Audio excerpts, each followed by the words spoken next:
پارلیمانی نظام نمبر ایک، اور نمبر دو، یہ بہت اہم بات کر رہا ہوں، پارلیمانی نظام، اور نمبر دو جو ہے یہ کانسٹیچوئنسیز. 97 جمہوری ملک ہیں جو کانسٹیچوئنسی پالیٹکس سے نکل گئے ہیں، کو سمجھتے ہیں کہ یہ بلیک میل کرتے ہیں آپ کو ان دا لانگ، وہ اوور آل ووٹ لیتے ہیں اس کے حساب سے، جیسے قائد اعظم کا ووٹ آیا تھا کہ اپنا جن مسلمان علیحدہ ووٹ دیں اور وہ علیحدہ ووٹ دیں، ہندو علیحدہ. دوسرا یہ تھا کہ کیا ہم، اگر آپ کو واقعی بہت بڑی مل گئی 2/3 میجورٹی، اللہ کرے اور نظر بھی آ رہا ہے، تو کیا آپ اس سسٹم کو چینج کرنا چاہیں گے جو انگریز نے ہمیں دیا ہوا ہے، یہ کانسٹیچوئنسی والا سسٹم؟ دیکھیں جو پارلیمنٹری ڈیموکریسی ہے نا، میں نے جتنا جائزہ لیا کہ میں نے یونیورسٹی میں یہ پڑھی تھی پالیٹکس، یہ صرف اینگلو سیکسن ملکوں میں چلتی ہے.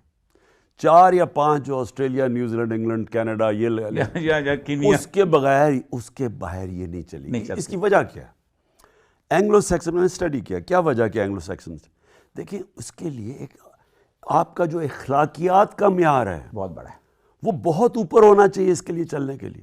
وہاں کوئی لوٹا نہیں بنتا، نہ کوئی خریدے جاتے ہیں، یہاں وہاں نہیں ہو سکتا. یہ اتنی چھوٹی سی چیز کے اوپر وہ پکڑ کے آپ کو باہر نکال دیتے. تصور بھی نہیں کر سکتا کہ کوئی پبلک کا پیسہ چوری کرے، کرپشن کرے، اور وہ کبھی اگلے شکل بھی دکھا سکے پارلیمنٹ میں. ان کا معیار بہت ہوتا ہے. 500 سال لگے ان کو. وہ امر بالمعروف پہ چلتے ہیں. ٹھیک ہے، آپ میں اگر امر بالمعروف نہیں ہے، آپ اگر اچھائی کے ساتھ قوم نہیں کھڑی ہوتی، ان کی قوم ہی فورس کر دیتی ہے. نہیں گردن بھی اتار دیتے ہیں، انہیں 4 سفل کی اتار دی تھی. میں آپ کو بتاؤں جی، جو پبلک ہے وہاں کی، یہ اس کا اتنا پریشر ہوتا ہے کیونکہ وہ امر بالمعروف پہ ہے، وہ قوم اچھائی کے ساتھ کھڑی ہے. آپ اگر کوئی غلط کام کرتے ہیں، وہ قوم میڈیا پہ، عدالتوں پہ، پارلیمنٹ پہ وہ اتنا پریشر ڈالتے ہیں کہ کسی کی جرت نہیں ہوتی پبلک اوپینین کے اگینسٹ آنے کی.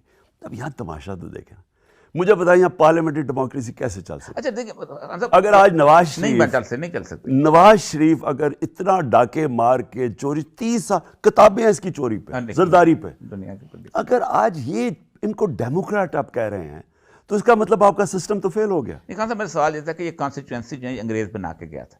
1920 میں پہلے الیکشن ہوئے، یہ نثار علی خان کے دادا کی کانسٹیچوئنسی ہے، فلانے کی اکبر بھٹی کے پردادا کی کانسٹیچوئنسی، یہ اس نے خاص طور پہ ان کو بنا. کیا آپ سمجھتے ہیں کہ کانسٹیچوئنسی پالیٹکس سے یہ تبدیل ہونی چاہیے؟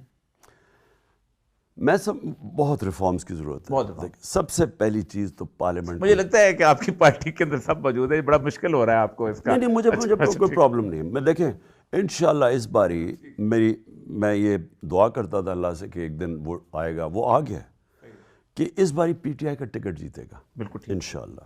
یہ 7 سیٹوں میں بتا دیا. نہیں وہ میں آپ کو اس لیے کہہ رہا ہوں کہ جو پبلک ہے نا، وہ پہلی دفعہ ایک قوم بننے جا رہی ہے. جو سب سے دیکھیں اس اندھیرے میں جو سب سے خوشائن بات ہے کہ ہم ایک قوم بننے جا رہے ہیں.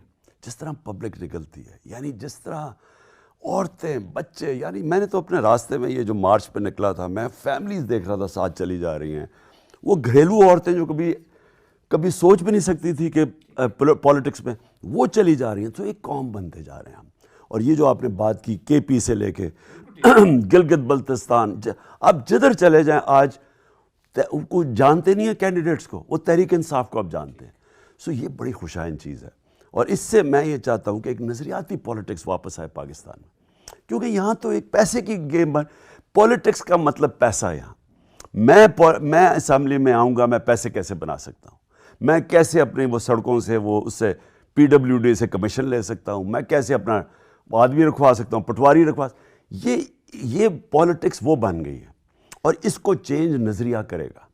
اور مجھے پہلی دفعہ موقع ملے گا کہ میں ایک ایسے لوگوں کو خود ٹکٹس دوں گا اس باری، جو وہ لوگ ہوں جن کی کوئی دل میں کوئی جنون ہو، کوئی پیشن ہو، کوئی نظریہ ہو. آپ کو میرا اندازہ نہیں کہ آپ کو ایک بہت بڑے، ایک نہیں بلکہ کئی تھنک ٹینکس کی ضرورت ہے کہ جو ابھی سے کام شروع کریں اس کے اوپر، کہ جو آپ نے، کیونکہ یہ اٹس آبویس ریٹن آن دا وال ہے کہ اگر الیکشن ہوتے ہیں تو پھر آپ کے علاوہ آپ کو اندازہ نہیں کہ بجائے اس کے کہ بیوروکریٹ ایک سیکٹری جو ہے بنائے کنسلٹنٹ رکھ کے، ایک انڈیپینڈنٹ تھنک ٹینک ہونا چاہیے، 2-3 کم از کم. ہم جی ابھی سے کام شروع کیا ہوا ہے، اور اس کی وجہ یہ ہے کہ ایک دفعہ جب گورنمنٹ میں آ جاتے ہیں تو آپ کو بس وقت نہیں ملتا، فائر فائٹنگ کر رہے ہوتے ہیں، تو جو بھی کام ہے وہ پہلے کریں.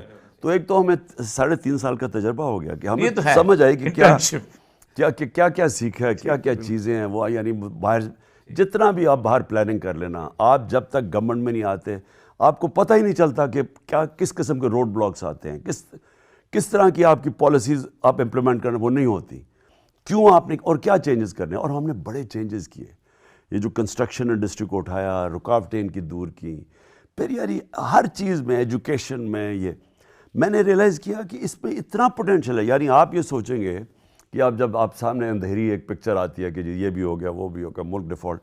میں آپ کو کہتا ہوں کہ میں نے 3.5 سال میں یہ ریئلائز کیا کہ ہم تو اتنا زیادہ یہ ملک میں دولت ہے کہ ہمیں سمجھ ہی نہیں ہے ابھی کہ, یعنی آپ ایک لے لیں, منرلز لے لیں, ہمیں پتہ ہی نہیں ہے یہاں, یعنی جس طرح کبھی کسی نے کام ہی نہیں کیا, صرف منرلز کے اوپر آپ ملک اٹھا سکتے ہیں. ٹورزم, آپ سارا اپنا ڈیفیسٹ صرف ٹورزم پہ ختم کر سکتے ہیں.